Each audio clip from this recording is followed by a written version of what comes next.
After a year of renovations, Bronxworks reopens the indoor swimming pool at the Carolyn McLaughlin Community Center. Many of us that live in the Bronx, including myself, right? I grew up in the Bronx. We don't know how to swim. And so having an indoor swimming pool means that we have a great resource in the community where we're teaching life-saving skills to children and adults. Bronxworks raised $20,000 towards a $50,000 matching grant to cover the cost of the indoor pool. Now students can participate in swimming activities such as learning how to swim or competitive swim.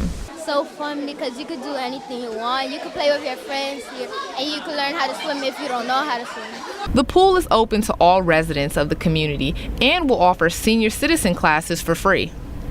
Counselor Davis says she used to come to the center for swimming lessons when she was a kid. It's amazing because, especially since it's in after school, after school they get to have fun and play. And today specifically, they have lessons. So other than just playing, they have instructors who are here to assist them. The pool is beneficial to the community as there are not many after-school swimming programs that give free access to kids. For BronxNet, Tatiana Parrish.